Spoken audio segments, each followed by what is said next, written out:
2005. Même si on n'en a pas conscience, la série qu'on est en train de suivre va devenir culte. En particulier parce que ça fait 20 ans que la série est diffusée en boucle, mais c'est pas le sujet. Mais je pense que si on nous l'avait dit à l'époque, personne ne l'aurait cru. Surtout qu'à la base, Kaamelott c'est une série qui remplace Caméra Café. Caméra Café, vous connaissez pas? 2001! Ah oui, effectivement. Vous n'êtes pas si vieux que ça. Bah, je vais sur 1884 quand même. Bon, c'était une sitcom qui avait des épisodes de 3 à 4 minutes, avec des épisodes interchangeables, comme ça pas besoin de s'emmerder avec une continuité. Bah le premier livre Kaamelott c'est à peu près pareil, des épisodes de 3 à 4 minutes sans continuité. Mais si Kaamelott se limitait à ça, ce serait vite tombé dans l'oubli. Non, car ce qui a marqué c'est les dialogues écrits par Alexandre Astier et les acteurs qui ont su très bien les jouer. Alexandre Astier écrit les dialogues de façon à ce que les acteurs prennent du plaisir à les jouer, ce qui rend le jeu plus élégant, plus réaliste et donc plus sincère. C'est pas pour rien que certaines répliques sont devenues tellement cultes qu'on les utilise au quotidien. Ouais, c'est pas faux. Mais il n'y a pas que ça, car Kaamelott c'est aussi un désenchantement de la légende. En général, quand on parle de légende arthurienne, ou de films ou de séries de fantasy, on imagine toujours des batailles épiques, avec des héros capables d'accomplir leur quête. Ce qui n'est pas le cas dans Kaamelott, car les gens galèrent, mais genre beaucoup. Pas foutu de savoir son nom. Et en plus de ça, les héros ne sont absolument pas charismatiques. Car quoi de mieux pour humaniser ces héros que de les montrer dans les scènes banales du quotidien, que ce soit en bouffant, en dormant ou même en échouant dans leurs tâches. Alexandre Astier a déclaré « Je pense que je pose ma petite pierre à Arthur. J'essaye de fournir ma version terne, plate et sans noblesse, même si j'essaye d'en remettre de temps en temps parce qu'il faut quand même que ce soit un but pour qu'il ne soit pas atteint. D'Arthur. » D'un côté, on a Léodagan qui cherche juste à avoir du pognon, Lancelot qui recherche la reconnaissance des autres, Caradoc qui cherche le prestige, comme la plupart des persos d'ailleurs. Mais de l'autre, on a Perceval qui cherche le Graal pour Arthur, Bohort qui veut être plus courageux pour devenir digne de la quête du Graal, Merlin essaye d'être un enchanteur alors que c'est un druide, même Léodagan essaye d'être plus souple et de faire preuve de pédagogie. En plus de ça, Kaamelott essaye de correspondre à une certaine norme morale de l'époque. Je suis pas sûr que ce soit ça le mot. La série nous présente Arthur comme un roi progressiste, il essaye d'apporter au peuple de l'éducation et des soins et est contre la peine de mort. Mais d'un autre côté, il est contre le fait que les femmes puissent être polygames, ou encore il pense que la Terre est plate. Ce qui est une incohérence d'ailleurs, car au Moyen-Âge on savait déjà que la Terre était ronde. J'en branle. Après tout, même si Kaamelott essaye de correspondre à des valeurs historiques de l'époque, le but c'est pas de faire un documentaire, c'est de raconter une histoire. Car même si certains prétendent que Kaamelott a perdu de l'intérêt depuis le livre 5 en devenant plus sérieux, c'est faux. La série n'a fait que suivre le changement de ton des séries humoristiques. Toutes les séries humoristiques passent par une phase dramatique. Les séries humoristiques arrivent à nous faire apprécier leurs personnages et donc les retrouver à des drames amplifie les émotions. Et pour cause, toutes les séries françaises qui n'ont pas pris ce tournant ont sombré dans l'oubli. En famille, Nos chers voisins, Scène de ménage. Si je vous en avais pas parlé, fort probable que vous les auriez totalement oubliés. Mais surtout, des moments émouvants, il y en avait déjà dans Kaamelott. Dès le deuxième livre, notamment avec Perceval. Parce que moi, je vous aime vachement quand même. Alors ces trucs-là, quand ça marche que dans un sens, c'est pas bien bon. Tous ces éléments font que Kaamelott est une série culte. Mais si Kaamelott est si culte par ses personnages, que raconte donc l'histoire de ces personnages? Ça raconte l'histoire du roi Arthur, un gars qui a fait construire une table ronde pour que tout le monde soit sur un pied d'égalité. Seulement, tout ne va pas se passer comme prévu. Arthur se retrouve à composer avec des types pas toujours très futés, ou alors qui agissent dans leurs propres intérêts. Donc, que ce soit par un manque d'intelligence ou par un manque d'envie de comprendre, ce dernier se trouve à expliquer à longueur de journée les mêmes choses. Accompagné d'un mariage politique qui ne le rend pas heureux, et avec une belle famille qui lui prend tout le temps la tête, que ce soit pour amener Yvain à la table ronde, ou alors pour la question de l'héritier. Entre les diverses attaques que le royaume subit, les plaintes des paysans qui ne savent pas vraiment pourquoi ils vont se plaindre, Arthur a beaucoup de difficultés à trouver le Graal. Même les dieux ne sont pas présents pour aider Arthur, car même eux ne savent pas ce qu'est le Graal. Il y a un doute sur le Graal, on n'est pas vraiment fixé sur ce que c'est. Par conséquent, Arthur se retrouve seul à faire avancer la quête du Graal, enfin presque. Arthur et Lancelot partagent le même objectif, trouver le Graal et apporter la lumière à tous les peuples. Seulement, si leur objectif est le même, leur façon de faire ne l'est pas. Arthur souhaite avancer dans la quête du Graal avec tout le monde, les forts, les faibles, les riches, les pauvres, etc. Seulement pour Lancelot, seule l'élite est digne de la quête du Graal. Donc au final, Arthur se retrouve à devoir avancer dans la quête du Graal avec pour seul allié Lancelot qui ne voit pas les choses de la même façon que lui, ce qui fatalement finit par créer des conflits. Donc on a deux visions du bien incompatibles qui vont finir par se confronter. Mais qui des deux a raison dans cette histoire ? On pourrait facilement penser que c'est Arthur, et c'est le cas, mais c'est plus compliqué que ça. Si Lancelot a la mauvaise vision, il agit néanmoins de la façon dont il voit les choses. C'est-à-dire qu'il ne travaille qu'avec l'élite, ou du moins le mieux qui est dans le royaume de l'ogre, hormis Arthur. Là où Arthur, lui, voit les choses de la bonne façon, mais il n'agit pas de la façon dont il voit les choses. Il a trop de responsabilités et a du mal à déléguer à tel point que même le peuple le remarque. 32% de la population estime que le roi Arthur a trop de responsabilités et qu'il devrait apprendre à déléguer. Mais je les emmerde, moi. Par conséquent, vu que Arthur s'occupe de tout, ses chevaliers n'ont rien à faire. Et vu qu'ils n'ont rien à faire, ils sont incapables de progresser. Et comme ils ne progressent pas, quand ils font quelque chose, et ben ils se ratent. Et donc Arthur ne leur fait pas confiance et ne leur donne rien à faire, et ainsi de suite. Et même en dehors de ça, la façon dont il réagit face à ses chevaliers n'est pas la bonne. Comme nous le montre le duc d'Aquitaine, Arthur a tendance à crier, à humilier et même jusqu'à essayer de tuer ses chevaliers. Non, restez, c'est pas fini. C'est pas fini, attendez.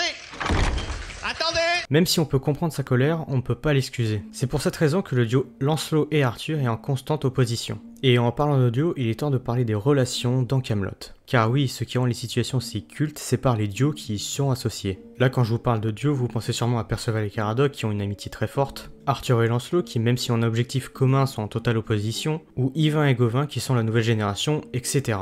Les personnages dans Kaamelott fonctionnent beaucoup en duo. J'aurai pas le temps de vous parler de tous, donc je vais rester sur ceux que j'ai vraiment envie de vous parler. D'abord, je vais en finir avec Arthur et Lancelot, qui, comme je l'ai dit, ont un objectif commun, mais sont totalement opposés. Que ce soit sur leur statut de héros, avec Lancelot qui a choisi d'être un héros en agissant avant même qu'Arthur n'ait conscience qu'il est breton, là où Arthur, lui, a reçu ce titre de héros de la part des dieux. Il ne l'a pas choisi, mais là où c'est le plus flagrant, c'est dans leur relation avec Guenièvre. Là où au début, Arthur était méchant avec elle, Lancelot, lui, était gentil. Quand Guenièvre a rejoint Lancelot dans la forêt, tout semblait parfait pour elle. Mais la désillusion s'est faite rapidement due au manque de confort, l'inexpérience de Lancelot ou sa folie qui gagnait du terrain. Alors que quand Guenièvre accompagne Arthur dans son voyage, même si ce n'est toujours pas parfait, il y a une sincérité touchante entre les deux et une relation plus égale. Et en parlant de Guenièvre, la relation entre Arthur et Guenièvre est compliquée. D'un côté Arthur qui ne veut pas s'investir dans cette relation alors que Guenièvre fait tout pour Arthur.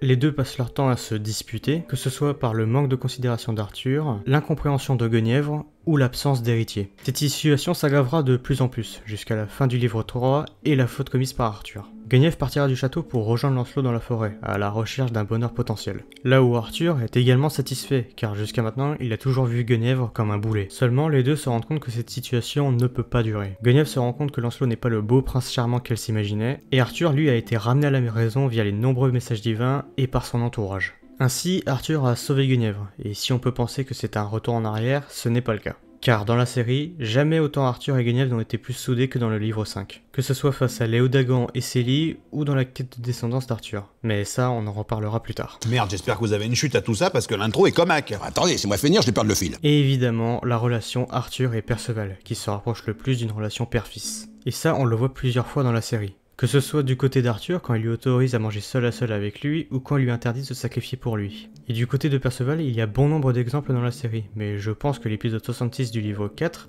l'habitué, suffit à comprendre ce que représente Arthur pour Perceval. C'est l'autre con qui ramasse les honneurs, et moi je m'en fous des honneurs. Rien à péter. Le Graal aussi, rien à péter. Moi, c'est Arthur qui compte. Moi, je suis peut-être pas un as de la stratégie ou du tir à l'arc, mais je peux me vanter de savoir ce que c'est que d'aimer quelqu'un. Bien, maintenant que j'ai parlé de tout ça, vous avez dû remarquer que j'ai très peu mentionné le livre 5 et pas du tout parlé du livre 6 et du film. Eh bien, il est temps de parler de ces trois derniers et de toute la symbolique qu'il y a derrière.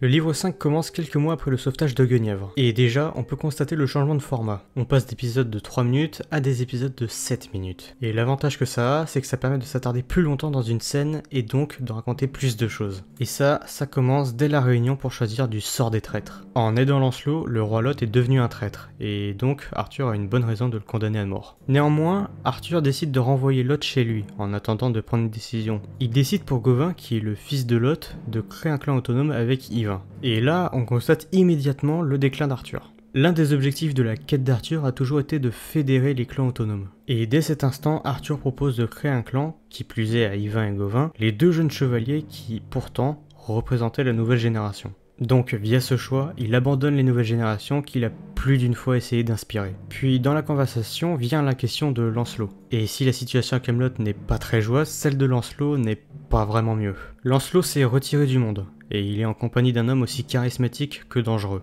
Dès la première apparition de Mélagan dans le livre 5, on nous pose directement la dangerosité du personnage. Et mes ennemis tressaillent, car à me voir boire, ils comprennent que je suis de retour. Méléagant est responsable de la folie de Lancelot. C'est lui l'homme en noir qu'il voyait et qui est apparu face à lui à la fin du livre 4. Il semble être capable de voir l'avenir, de disparaître, mais sa plus grande force reste son éloquence. Vous êtes un homme sensé, responsable. Et pourtant, lorsqu'un inconnu avec une capuche noire vous demande de vous retirer du monde, vous le faites sans aucune hésitation. Comment l'expliqueriez-vous, vous-même? J'ai l'impression de devoir vous écouter. Et pourquoi? Je sais pas. Parce que je suis le seul à vous parler. Ce personnage est très dangereux à tel point que même la Dame du Lac le craint. Vous voulez vraiment pas me dire qui vous êtes? Non, mon nom ne vous dira rien. Mais chez vous, on m'appelle la réponse. La réponse? Oui, ma petite fée.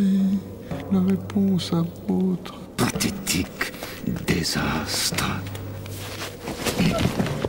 Puis du côté de Perceval et Caradoc, les deux se retrouvent à travailler à la taverne pour rembourser leurs dettes pendant que Mévanoui cherche à se venger d'Arthur. Perceval et Caradoc demandent à Arthur de fonder leur propre clan autonome, ce que Arthur acceptera. Et qu'il le reconnaisse ou non, ça lui fait quelque chose. Car comme dit précédemment, Perceval et Arthur partagent une relation père-fils. Relation qui aidait à Arthur à aller mieux au niveau de sa santé mentale. Et cette situation est tellement incohérente vis-à-vis de la mission d'Arthur que même Guenièvre le verra. Et enfin, du côté de Merlin, suite à une énième dispute avec Elias et dû au manque de considération d'Arthur à son égard, Merlin décidera de quitter Camelot dans des adieux déchirants.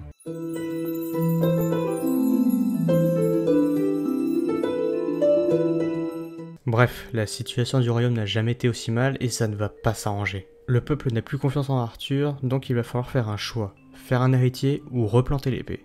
Arthur décidera de replanter l'épée dans le rocher, et là c'est le défilé des cons qui commence. Perceval continue de prouver sa loyauté envers Arthur en refusant de retirer l'épée, et en s'engueulant avec Caradoc qui lui veut la retirer. Et là il faut que je vous parle de la théorie. Est-ce que Perceval est capable de retirer l'épée? Plusieurs indices dans la série nous laissent savoir que Perceval a un destin exceptionnel. Alors son destin, pour ceux qui le savent pas, c'est de trouver le Graal. Personnellement, je ne pense pas que Perceval soit capable de retirer l'épée. Pour la simple et bonne raison que avant même de pouvoir la retirer, il faudra déjà le vouloir. Et Perceval n'en a pas la moindre envie. Mais je m'en fous, il y a un roi, il s'appelle Arthur, c'est tout. Bref, le royaume finit par apprendre que l'épée est replantée, y compris Lancelot. Et bien qu'il veuille retirer l'épée, Méléagant lui dira de ne pas tenter sa chance. Il sait parfaitement manipuler Lancelot en s'attaquant à sa plus grande faiblesse, son besoin constant de reconnaissance. Quand Méléagant lui dit qu'il n'est pas l'élu, mais qu'il est l'élu des dieux qui récompense, il place Lancelot au-dessus d'Arthur, au-dessus de la quête du Graal, au-dessus d'Excalibur, et donc au-dessus des dieux qui valorisent Arthur. Vous êtes l'élu, mais pas de ces dieux-là. Vous êtes l'élu des dieux qui récompensent la foi, la détermination. Vous êtes l'élu des seuls dieux qui remboursent le prix du sang versé. Laissez les imbéciles s'épuiser au rocher. Concentrez-vous, car votre tâche est considérable. Et ça ne fera que s'amplifier quand Lancelot verra que la Dame du Lac a été bannie par les dieux. Méléagant lui offre la reconnaissance que personne ne lui a donnée et Lancelot devient de plus en plus dépendant de ce dernier. On le voit lors des 2 fois où Méléagant a donné un ordre à Lancelot. La première, Méléagant demande à Lancelot de tuer un voyageur au hasard. Il s'avère que ce voyageur c'est Lionel, son cousin, qu'il laissera vivre, et Méléagant montrera son mécontentement. La deuxième fois, lorsque Méléagant amène une marionnette d'Arthur qu'il prétend être ensorcelée, même si Lancelot refusera au début, il jettera quand même la marionnette dans le feu, et Méléagant lui montrera sa reconnaissance en lui disant qu'il est prêt. Oh, vous avez un truc derrière la main, j'en mettrai ma tête au feu. Pendant la brève période où Caradoc et Perceval sont de retour à Camelot, Mévanoui essaye de se venger d'Arthur et de Guenièvre. Et le moins qu'on puisse dire, même si cette relation n'est toujours pas parfaite, ils font quand même un bon duo. Que ce soit quand Guenièvre défend Arthur contre ses parents, ou quand Arthur protège Guenièvre de Mévanoui. Au bout d'un moment, Arthur retournera au rocher. Seulement, ils prétendent pas pouvoir retirer l'épée. Et c'est à ce moment précis qu'Arthur a décidé d'abandonner, malgré toutes les supplications de la Dame du Lac. Pas maintenant. Mais Lancelot est vivant. Et il est accompagné par un être épouvantable. Non mais la situation est catastrophique. Il faut absolument que vous récupériez Excalibur. Je suis désolé, mais les dieux ont pas l'air de votre avis. Je crois qu'ils en ont marre de ma tronche. La situation du royaume est catastrophique, les problèmes s'accumulent et personne ne les résout. Arthur refuse catégoriquement d'aider, seulement il se rend compte grâce à Guenièvre qu'il n'a aucune occupation dans la vie. Et en même temps, quand t'as dédié ta vie à la quête du Graal et à diriger un royaume, ça doit faire bizarre d'avoir du temps libre. Au bout d'un moment, la situation va se débloquer. Léodagan va manipuler Guenièvre afin qu'elle le nomme régent, pour qu'il puisse régner sur le royaume. Et comme dans l'habitude de Léodagan, ses principes vont à l'opposition de ceux d'Arthur.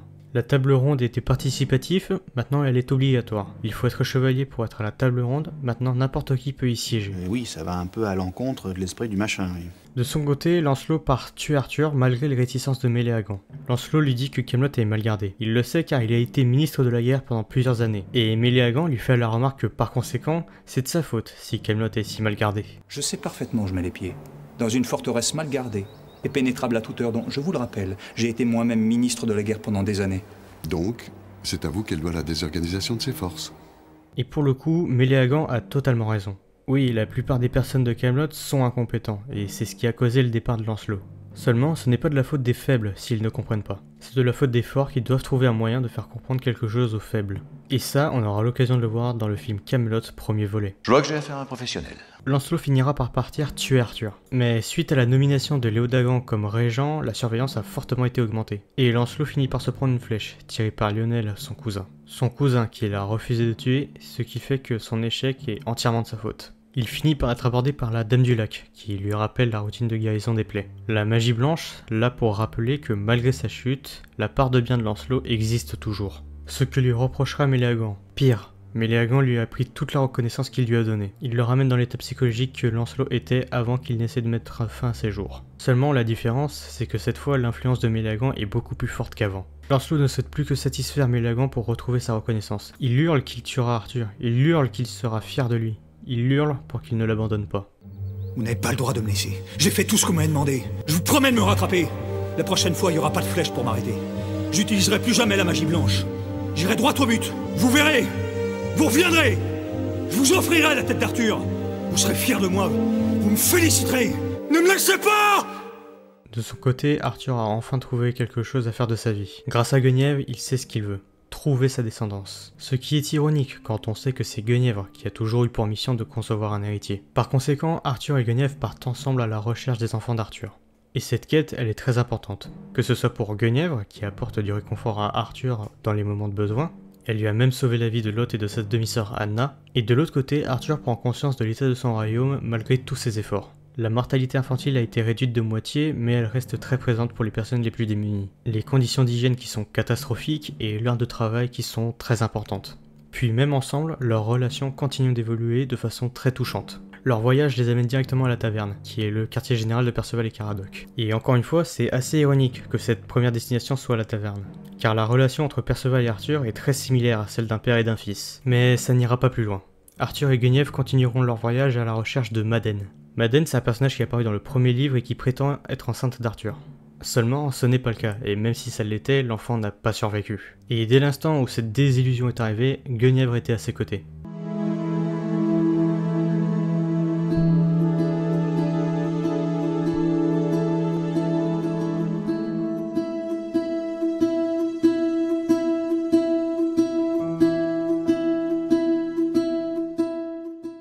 Mais comme rien ne se passe comme prévu dans Camelot, Guenièvre finit par être incapable de continuer le voyage avec Arthur, ce qui laisse ce dernier seul, sans personne sur qui s'appuyer pour continuer à avancer. Arthur continue donc son voyage jusqu'au phare pour trouver les jumelles du pêcheur, que Guetno aurait vu enceinte. Mais c'est un nouvel échec, et alors que Arthur s'apprête à rentrer à Camelot, il fait sûrement la pire rencontre de sa vie. Vous l'appelez comment ?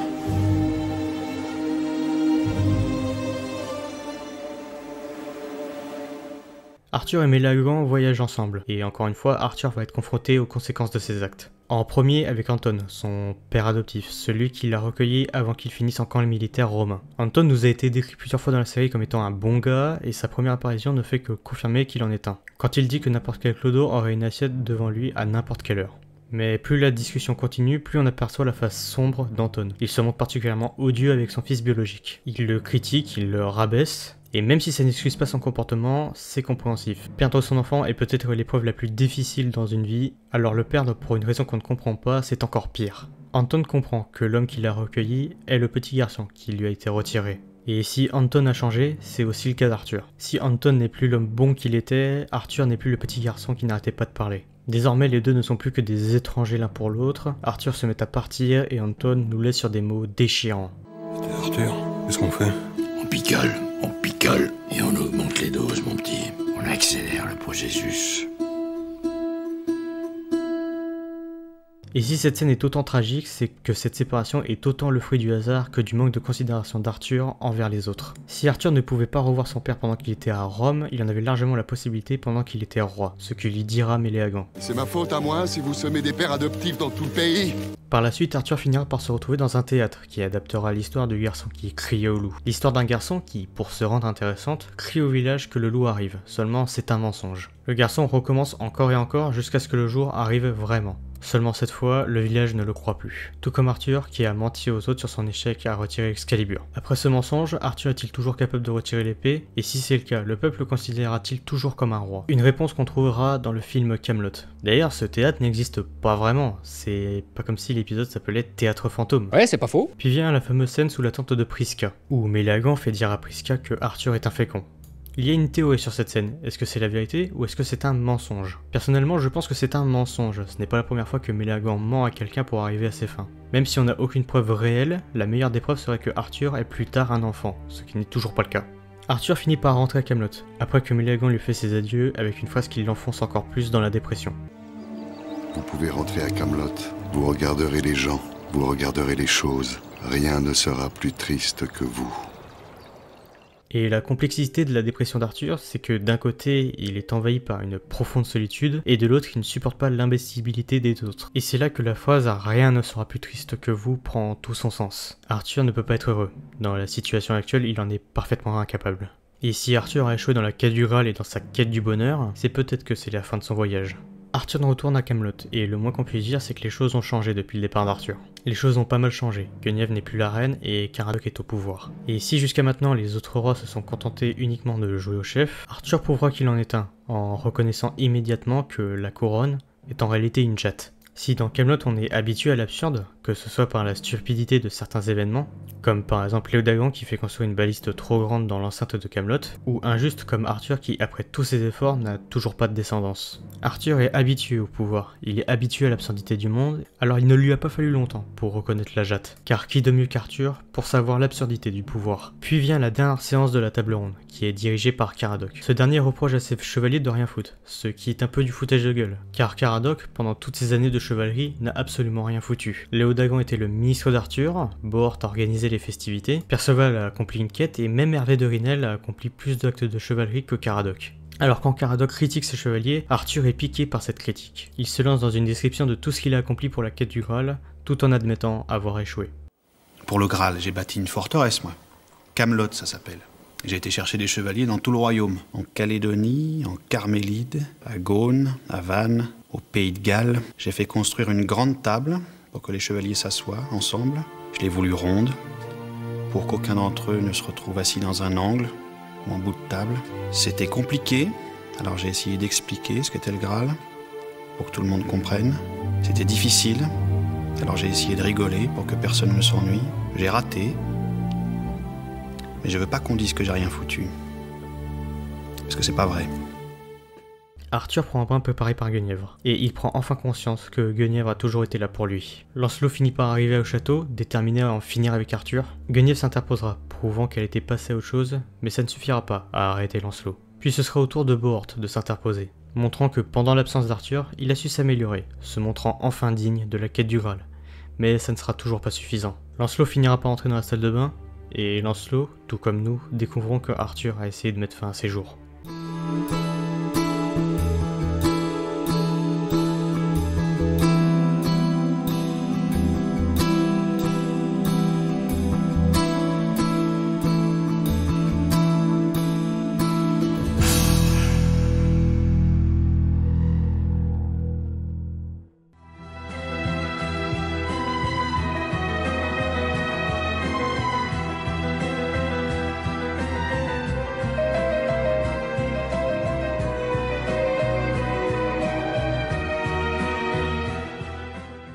Puis commence le livre 6 qui se déroule 15 ans avant Camelot pendant que Arthur était encore un soldat à Rome. Ce livre a introduit beaucoup de personnages importants comme Aconia ou César. Il raconte également les origines de beaucoup de personnages et d'événements importants. Comment Léodagan est devenu roi et quelle est sa relation avec son père, comment Bohort est devenu un chevalier, comment Perceval et Caradoc se sont rencontrés, et comment Lancelot était avant sa rencontre avec Arthur. Et dans ce dernier cas, Lancelot était déjà omnibulé par la reconnaissance des autres. Lorsque Lancelot part sauver Caradoc, malgré l'urgence de la situation, malgré le camp romain juste à côté d'eux, Lancelot prend bien le temps de se présenter à Caradoc et de lui dire qu'il lui a sauvé la vie. Et en même temps, quand tu as passé la majorité de ton existence seul, parce que la personne qui s'est occupée de toi quand tu étais petit est partie, et que la seule chose qui reste de ton héritage c'est le couteau de ton défunt père, c'est normal qu'on finisse par vouloir se sentir exister aux yeux de quelqu'un. Bref, suite au hasard, Arthur finira par être promu centurion et il sera amené à rencontrer dans un premier temps Aconia. Elle lui apprendra tout ce qu'il a besoin de savoir pour exercer le pouvoir en Bretagne. Et dans un deuxième temps, il va rencontrer César qui lui apprendra plusieurs leçons importantes. La première, ça vieillit mal les héros et de ne pas se laisser faire. Ça vieillit mal les héros. Ouais, enfin les connards aussi, ça vieillit mal. Franchement, quitte à vieillir, je préférerais être un héros comme vous. Te laisse pas faire, Arturos. C'est-à-dire? J'en sais rien, je sais pas. Fais-en ce que tu veux, démerde-toi, te laisse pas faire. Et c'est ce que fera Arthur en imposant ses conditions. Faut-tu un chef ostrogoth? Très bien, mais je veux mon meilleur ami Manilius soit libéré de prison et gracié pour avoir frappé un supérieur. Après avoir accompli sa mission, Arthur est promu chef de guerre, mais il estime qu'il ne le mérite pas. Et César lui répondra qu'on ne devient pas chef parce qu'on le mérite, mais par un concours de circonstances. Je mérite pas d'être chef. On ne devient pas chef parce qu'on le mérite, andouille. On devient chef par un concours de circonstances, on le mérite après. Fais semblant d'être Dux. Fais semblant de mériter ton grade. Fais semblant d'être un grand chef de guerre. Si tu fais bien semblant, un jour tu verras, t'auras plus besoin. Et j'ai plusieurs choses à vous dire. La première, c'est que cette phrase est terriblement vraie. Cette phrase, c'est celle qu'on devrait se dire à chaque fois qu'on tente quelque chose dans la vie. Car si nos compétences peuvent dépendre de la réussite d'un objectif, il faut aussi se rappeler que dans la vie, on ne contrôle pas tout, et que parfois l'échec est issu du hasard. La deuxième, c'est la notion de choix dans Camelot.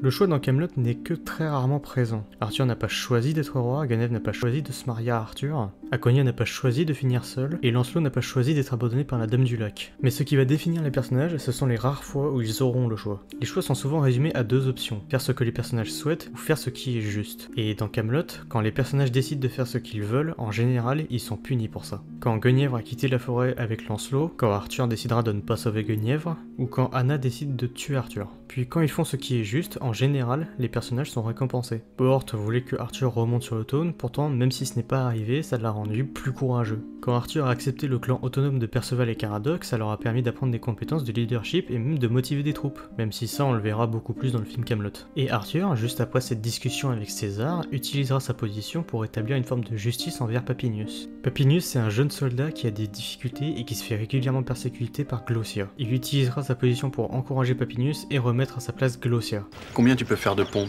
Une. Bon.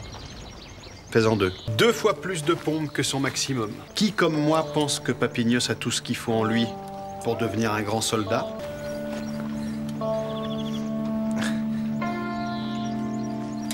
Tu vois, même eux, ils le savent. Ça fait combien de temps que t'es pas foutu de les monter, les 2 pompes, toi?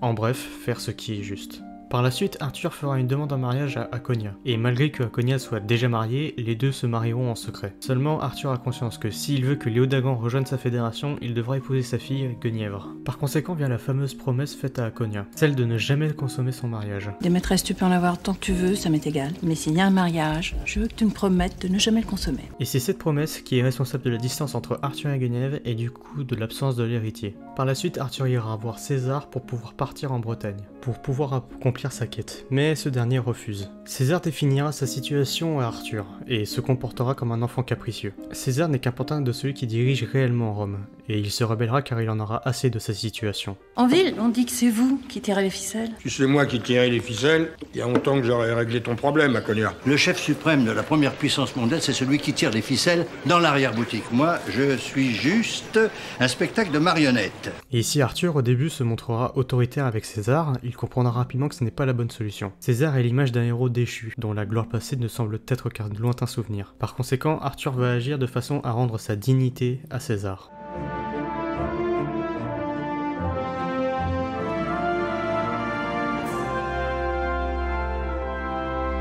Une fois de retour au palais, César dira à Arthur de croire à la magie. Comme si le fait de rêver, de s'émerveiller, de croire au fantastique était la seule chose qui compte. Puis vient la meilleure réplique de la série. Des chefs de guerre, il y en a toutes sortes. Des bons, des mauvais, des pleines cagettes, il y en a. Mais une fois de temps en temps, il en sort un. Exceptionnel, un héros, une légende. Des chefs comme ça, il n'y en a presque jamais. Mais tu sais ce qu'ils ont tous en commun? Tu sais ce que c'est? Leur pouvoir secret?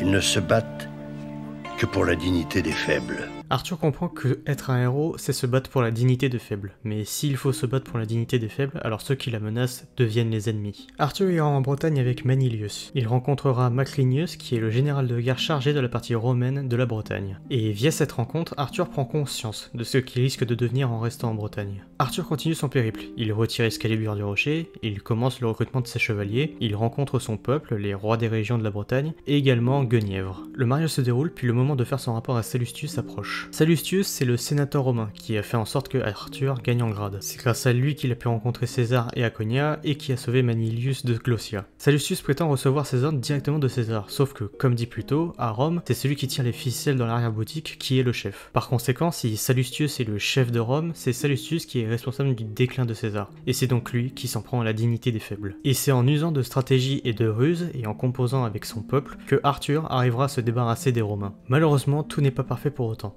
Si Arthur a pu sauver la Bretagne des Romains, il est néanmoins devenu un fugitif à Rome. Mais il décide tout de même d'y retourner pour récupérer sa femme. Seulement, Maclinius, qui était également de retour à Rome, s'avère être le mari de Aconia. Et en partant pour la Macédoine, Aconia laisse derrière elle la robe de son mariage avec Arthur, mettant fin à cette relation. Et maintenant, il faut qu'on revienne à la fameuse promesse. Puisque Aconia avait mis fin à cette relation, absolument rien n'empêchait Arthur de rompre la promesse. Mais il a décidé de tenir cette promesse. C'est Arthur qui n'a pas voulu consommer son mariage, c'est Arthur qui, du coup, n'a pas eu de descendance. En respectant cette promesse, Arthur avait espoir de revoir un jour Aconia, même s'il n'en avait sans doute pas conscience. Une sorte de mécanisme de défense inconscient qui agit comme un cocon réconfortant. Un peu plus tard, Arthur apprendra le suicide de César, son héros. Celui qui lui avait appris comment devenir un héros est désormais celui qui a mis fin à ses jours. Ce qui est évidemment en parallèle avec ce que fera Arthur dans le livre 5. Et au même moment, Manilius, le meilleur ami de Arthur, se fera tuer par le second de Glossia. En l'espace de quelques heures, Arthur a tout perdu et est de retour en Bretagne en étant en dépression. Car oui, Arthur n'a pas attendu le livre 5 pour être en dépression. Dès le premier livre, c'est suggéré. Mais c'est surtout lui, un chef de guerre qui commande plus, c'est pas bon. Il va déprimer, il va se mettre à bouffer, il va prendre 40 livres.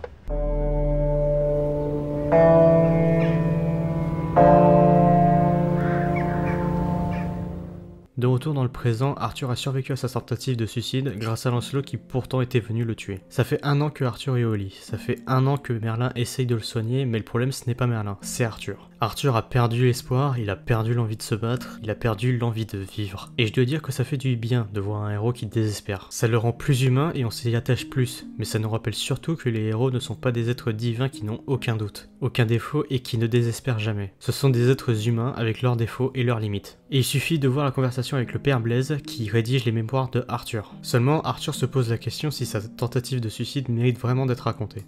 Qu'est-ce que c'est, le Graal? Vous savez pas vraiment? Et moi non plus. Et j'en ai rien à cirer. C'est quoi le Graal? C'est une question souvent posée dans la série. Est-ce que c'est une coupe, une pierre ou bien une corne d'abondance? Mais comme le dit Arthur, ce qui compte c'est le côté symbolique de la quête. Mais que représente la quête du Graal alors? Mais en réalité ça dépend surtout des adaptations de la légende arthurienne. Si pour certains c'est une quête initiatique, c'est-à-dire que les personnages vont vivre des aventures qui vont les faire grandir, pour d'autres ce sera juste un symbole de pouvoir. Et Camelot nous présente la quête du Graal comme une quête de sens. Quelle est ma place dans ce monde? Quel est le but de la vie? Seulement, ces réponses ne sont pas universelles. Comme nous sommes tous différents, nous avons tous des priorités différentes. Mais à ce moment-là, c'est quoi le but des personnages dans Camelot? C'est quoi leur Graal? Ici pour certains ça semble évident, comme Guenièvre pour qui son Graal c'est aimer et d'être aimé en retour. Pour d'autres c'est plus compliqué, comme Lancelot qui lui recherche la reconnaissance des autres. Mais il y a 2 cas de figure qui m'intéressent particulièrement. Le premier c'est les personnages sur qui leur Graal ne les concerne pas directement, comme Perceval ou Bohort. Par exemple, pour Perceval, son Graal c'est de faire plaisir à Arthur, et dans le cas de Bohort, c'est être digne de la quête du Graal pour Arthur. Ces personnages n'ont pas de but personnel, ils ne cherchent pas quelque chose mais plutôt quelque chose à offrir. Ils ne cherchent pas le bonheur puisqu'ils sont déjà heureux, ils cherchent plutôt à aider les autres à être aussi heureux. Et cette façon de définir leur Graal semble plus facile à atteindre comme objectif que pour les autres qui recherchent quelque chose qui les concerne directement. Et ce qui me fait penser à ça, c'est que dans la série, les seuls à atteindre leurs objectifs et à en sentir les effets, qui respectent les principes de la chevalerie et qui sont destinés à trouver le Graal, c'est justement Perceval et Bohort. Et le deuxième cas de figure, ce sont les personnages qui cherchent le prestige, comme le roi Lot, Léodagan ou encore Caradoc. Pour ces personnages, leur Graal c'est juste leur statut social. Mais ce n'est pas si simple, car même si pendant toute la série, Léodagan a du prestige, jusqu'à même diriger la Bretagne, pourtant on ne peut pas vraiment dire que Léodagan et Célie étaient heureux. Même chose pour Caradoc d'ailleurs, lui aussi aspirait à être roi dans le livre 4 en se mettant avec Guenièvre. Il réussira dans le livre 5 et pourtant ça ne le rendra pas heureux. Mais le plus flagrant, c'est le roi Lot qui veut diriger la Bretagne en trahissant systématiquement ses collaborateurs. Tous ces personnages ne sont motivés que par leur propre désir, mais ce qui les différencie de ceux qui cherchent le bonheur, c'est que leur Graal implique de faire du mal à autrui. Quand Léodagan suggère des exécutions pour conserver son prestige et sa crédibilité de roi, quand Lot est prêt à trahir et à tuer Arthur pour ensuite prendre le contrôle de la Bretagne, ou encore quand Caradoc n'hésite pas à humilier ses chevaliers pour assouvir son autorité. Ces personnages ont pour la plupart atteint leurs objectifs, mais pourtant ils ne sont pas heureux, peu importe tous les efforts qu'ils feront pour l'être. Et tout ça me ramène à Arthur. Le Graal de Arthur, c'est de fonder une famille, aimer et être aimé en retour. Seulement, le bonheur de Arthur influence directement l'avancée dans la quête du Graal. Quand Arthur était à Rome avec Aconia, il était heureux et la quête du Graal avançait. Quand il est tombé en dépression, elle s'est arrêtée. Et quand sa dépression s'est aggravée, elle a reculé. Puis quand Arthur était au 36e dessous, la quête du Graal a failli s'arrêter. Je suis au 36e dessous là. Disons que vous auriez en droit de l'être.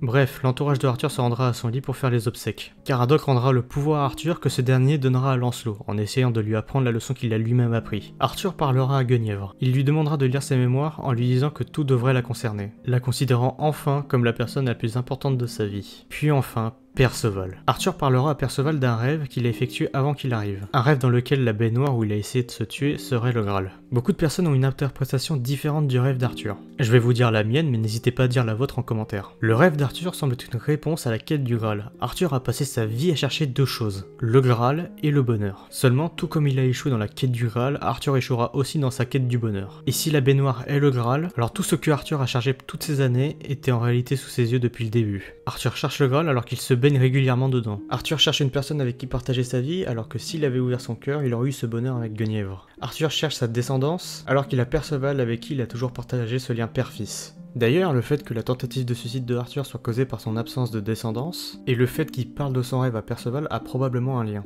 Comparé aux vôtres, ils sont pourris mes rêves ou pas? Les rêves, ça se compare pas. Arthur finira par s'endormir et Perceval le couvrira avec une couverture. Un geste tendre qui marquera une fois de plus le lien profond entre les deux. Malheureusement, Lancelot, qui est perdu et ne sait pas quoi faire de sa nouvelle responsabilité, recroisera Méléagant. Si Arthur lui demandera de faire comme si rien ne s'était passé, Méléagant lui dira de faire table rase du passé. L'influence de Méléagant étant trop forte, Lancelot l'écoutera et les chevaliers seront pourchassés. Et c'est Vénèque, le marchand d'esclaves, qui viendra sauver Arthur. Car oui, si l'influence d'Arthur a pu aider ses chevaliers à s'améliorer, ça ne s'arrête pas qu'à eux. Arthur partira donc de la Bretagne, prenant soin de cacher ses plaies pour qu'aucun enfant ne les voie. Mais on s'en fout de ça, je vous dis de vous grouiller. Non, je pars pas sans bandage. Si on croise un gamin, je veux pas qu'il tombe dessus. Je suis le roi Arthur, je me désespère pas. Jamais je perds courage. Je suis un exemple pour les enfants. Arthur retournera à Rome dans la villa Aconia, en saisissant la robe de cette dernière. Avec pour message final, bientôt, Arthur sera de nouveau un héros. Ouais, enfin on n'a pas tous la même définition de bientôt.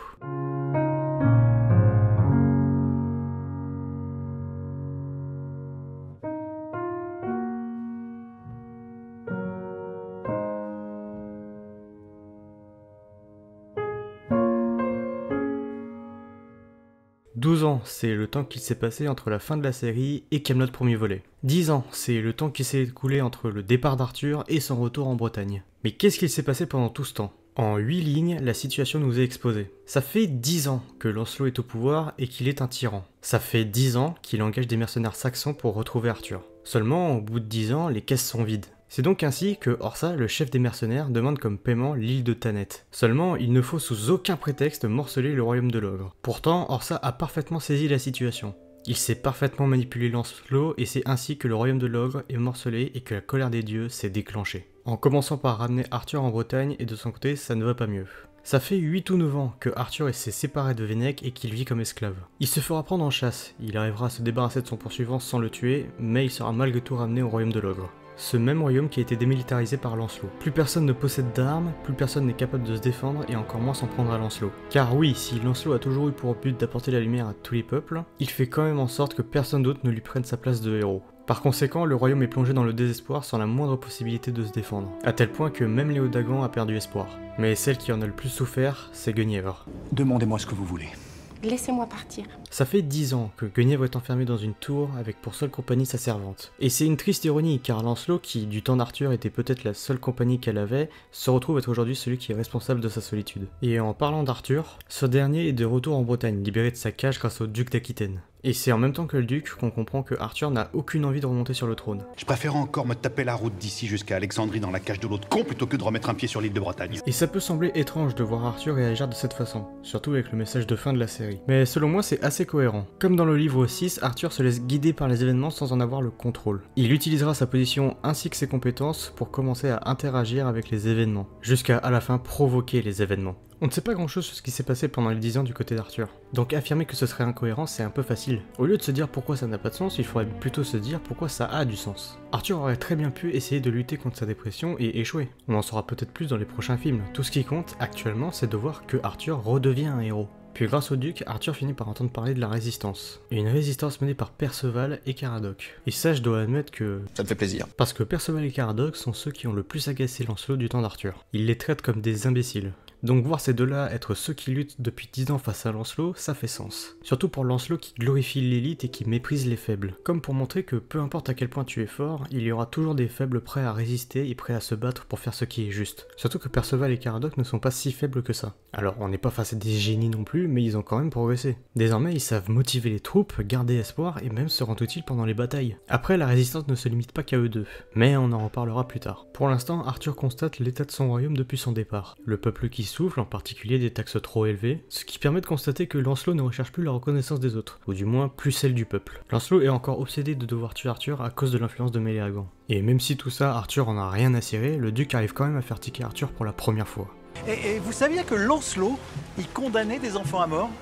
Vous saviez pas ça? Les enfants, c'est un sujet important pour Arthur et dans Camelot. Les enfants, c'est ce que Arthur voulait avoir, et c'est également eux qu'Arthur a essayé de protéger à la fin de la série. Rajouter à ça une dose de culpabilité fait que Arthur ne peut pas rester indifférent face à la situation du royaume. Que Lancelot n'aurait pas pris le pouvoir par la force, mais que vous le lui auriez donné. La nuit passe et Arthur se retrouve seul à Gaune face à la nouvelle table ronde devant Bohort, Lionel et Gauvin. Et même si Arthur est réticent au début, critiquant même leur inconscience d'amener des jeunes à faire de la résistance, pourtant, Arthur sera clair sur une chose. Si tout est pitoyable, la table ronde, elle, ne l'est pas. Si la table est ronde, c'est pour que tout le monde soit sur un pied d'égalité. Pourtant, la précédente table était en cuir, un matériau coûteux, impressionnant, digne. Cette nouvelle table ronde est faite de matériaux récupérés, ce qui rend cette nouvelle table humble, modeste. Donc si l'ancienne table ronde il fallait se montrer digne d'y siéger, celle-ci n'importe qui a la volonté de se battre peut y siéger. Donc même si elle est imparfaite, cette nouvelle table ronde surpasse la précédente. Arthur siège à cette nouvelle table ronde et commence un tour de table. Et même si la première chose qui lui vient à l'esprit c'est que composer avec des débiles c'est compliqué, ça aura au moins eu le mérite de présenter la nouvelle génération et de rappeler à Arthur pourquoi il s'est battu à la base. Mais la réunion sera interrompue par l'arrivée des Saxons et la capture d'Arthur. Et si le réveil du héros en Arthur commence à se faire, ce n'est pas le seul à se réveiller d'un long sommeil. La Carmélide est attaquée par les Burgondes après leur échec face à Camelot, et leurs machines de guerre vont réveiller le guerrier qui est en Léodagan. Car dans la série, on a un bon nombre de moments où Léodagan demande des machines de guerre à Arthur. Donc cette arrivée des Burgondes, en plus de raviver Léodagan, ils offrent une possibilité de renverser Lancelot. Seulement pour ça, il nous faut un chef de guerre. Et le chef de guerre, il est enfermé dans les geôles de Camelot. On assiste aux retrouvailles de Perceval et Caradoc, et la nouvelle génération qui rencontre Arthur. On assiste également aux retrouvailles entre Merlin et Arthur, puis tout ce petit monde finit par fuir à travers un tunnel. Et c'est dans ce même tunnel que Arthur rencontrera le prétendant de Guenièvre. Et c'est justement en apprenant que Guenièvre est enfermé que Arthur va agir pour la première fois. Arthur part donc la délivrer, accompagné du prétendant, de Perceval et de Caradoc. Perceval fonce dans le tas en jetant des cailloux sur les gardes pour rappeler que même s'il a progressé, il reste du chemin à faire. Car jeter des pierres sur un ennemi, c'est exactement ce qu'il a fait dans le premier épisode de la série. Arthur sauve la vie à Perceval en utilisant la bague de contrôle des lames. Cette bague qu'il a reçue de César en même temps que la leçon sur la dignité des faibles, montrant une fois de plus que lentement mais sûrement Arthur redevient un héros. Il neutralise le Saxon, toujours sans tuer, et vient le moment de sauver Guenièvre. Sauf que entre le prétendant qui veut passer par le balcon, Perceval et Caradoc qui ne comprennent pas ce que c'est que monter la garde, et Arthur qui a l'épaule déboîtée et qui se casse la gueule en ouvrant la porte, le sauvetage de Guenièvre ne s'est pas fait dans la facilité. Mais pas le temps de souffler car là il est temps pour Arthur de récupérer son épée. Et encore une fois, ça ne se passera pas comme prévu. Déjà, la Dame du Lac fonce sur Arthur, ce qui veut dire que même si Arthur est de retour en Bretagne, qu'il a sauvé Guenièvre et qu'il s'apprête à retirer l'épée, les choses ne sont pas encore rentrées dans l'ordre. Puis vient la scène du Robo Brawl.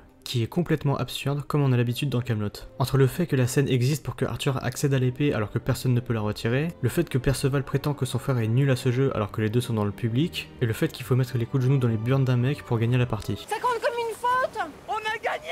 Y a aucune raison de marquer les autres joueurs. Cette règle est tellement stupide. Tout ce qu'il faut retenir, c'est que Guenièvre permet à Arthur d'accéder au rocher.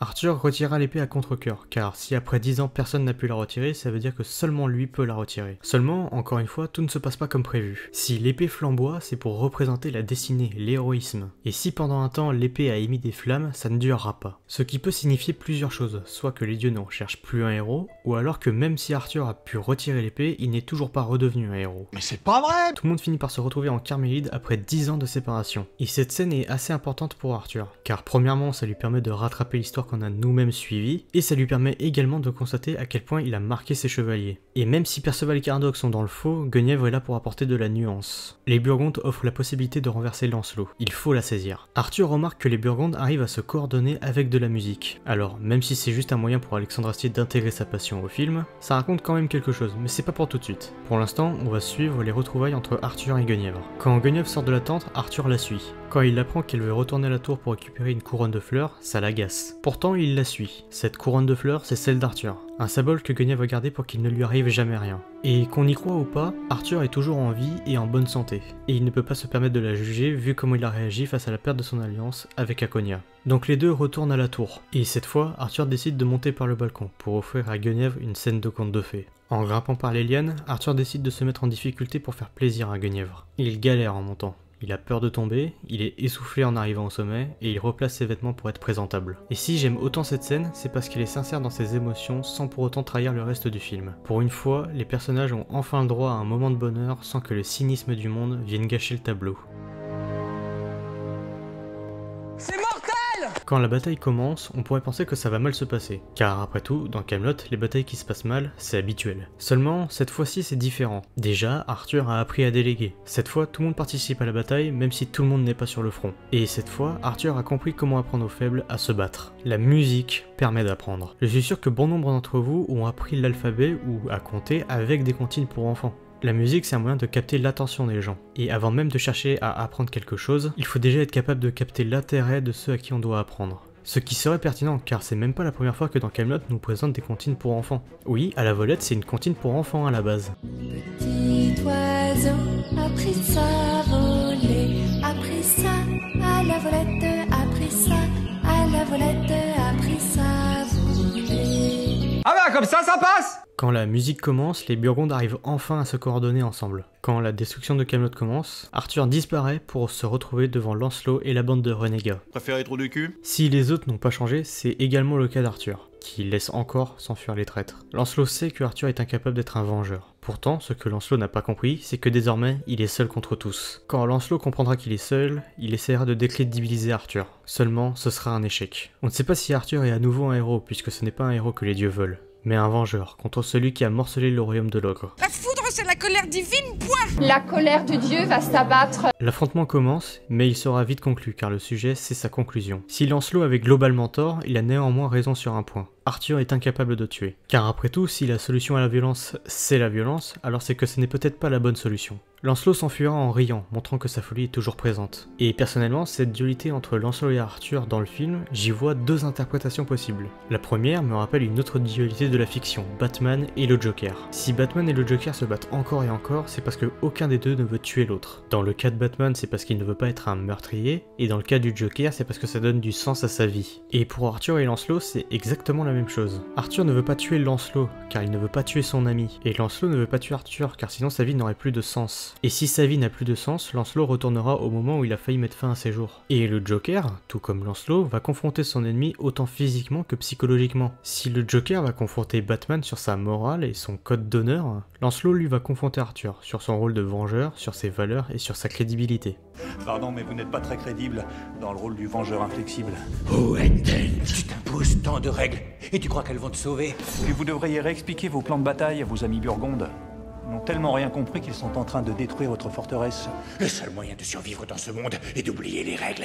Et ce soir, tu vas devoir oublier ta règle d'or. Vous portez Excalibur? Le bruit court qu'elle a perdu ses pouvoirs, que les dieux ne sont plus du côté d'Arthur Pendragon. Et pour la deuxième interprétation, il est nécessaire de rappeler certains événements de la série. Lancelot dans la série a toujours eu pour objectif de trouver le Graal et d'apporter la lumière à tous. Il est donc étrange de voir Lancelot pendant tout le film renier ses principes pour une quête personnelle. Mais en réalité, le Lancelot du film n'est pas si différent que du Arthur de la série. Lancelot se retrouve au final à la tête du royaume sans l'avoir désiré, à composer avec des débiles qui ne comprennent rien ou qui agissent dans leurs propres intérêts. Et les seules personnes qui sont compétentes, ce sont des gens qui n'ont pas pour qualité la fidélité. Ils n'ont tous les deux aucune perspective de bonheur possible, ils sont tous les deux responsables de la souffrance de Guenièvre, et ils vont tous les deux abandonner leurs principes pour une quête personnelle qu'ils ne vont pas réussir. Donc, en affrontant Lancelot, Arthur affronte également son ancien lui. Et en refusant de le tuer, il aurait pu ressentir de la pitié envers Lancelot, qui lui aussi a vécu une vie de roi. Même si au final Arthur n'a pas tué Lancelot par traumatisme, comme l'expliquent les flashbacks. Flashbacks que d'ailleurs beaucoup de gens trouvent inutiles. Ce qui n'est pas le cas. D'accord, le film est une suite à la série, mais c'est aussi un reboot de Camelot. Par conséquent, les flashbacks sont présents pour expliquer d'une façon différente la réticence d'Arthur à tuer. Bref, la principale différence entre les deux, c'est que là où l'égoïsme d'Arthur n'a engendré que lui pendant un temps, l'égoïsme de Lancelot a engendré la souffrance directement sur le peuple. Et au final, les deux n'ont pas trouvé de sens à leur vie. Même si les choses ont changé, Arthur est de retour à la case départ. Il est à nouveau roi, il a la quête du Graal comme responsabilité, et il doit à nouveau composer avec des débiles. Et si c'est pour recommencer la même chose, alors Arthur préfère disparaître avec sa forteresse. Seulement si la dernière fois c'est la nouvelle génération que Arthur voulait protéger, cette fois c'est la nouvelle génération qui va protéger Arthur. Ce qui est assez ironique quand on sait que c'est le fils de sa demi-sœur qui a essayé de le tuer qui lui sauvera la vie. Ouais, c'est pas faux. Arthur essaiera de réparer les erreurs de Lancelot en rattachant l'île de Thanet au royaume de l'ogre, ce qui arrivera à condition que Horsa rejoigne la nouvelle table ronde. Camelot est détruit, il est temps de repartir de zéro en apprenant cette fois des erreurs du passé et en guidant la nouvelle génération sur la bonne voie. J'espère sincèrement que pour Camelot deuxième volet, on aura le retour de certains personnages du livre 6, comme Aconia, Glossia ou même Papinius. Mais une chose est sûre, Méléagant sera de retour. Est-ce que Lancelot arrivera à se libérer de son emprise? Si oui, comment il y arrivera? Quel sera le rôle de Horsa dans la suite? Car pour une fois, on a réellement une menace dangereuse dans Camelot. Pour qui Méléagant revient cette fois, et quel est son objectif? Tant de questions qui trouveront peut-être leur réponse dans la suite. Camelot prouve qu'on n'est pas obligé d'avoir beaucoup de budget pour raconter quelque chose de profond. J'ai hâte de voir la suite de Camelot pour voir la fin de cette histoire. Au moment où j'enregistre, la date du deuxième film Camelot a été annoncée, et j'ai très hâte de voir ce que ça va donner. Cette vidéo est terminée, j'espère qu'elle vous a plu. N'hésitez pas à vous abonner à la chaîne et à partager les vidéos si vous voulez me soutenir. Je vous souhaite une bonne année 2025 et à la prochaine.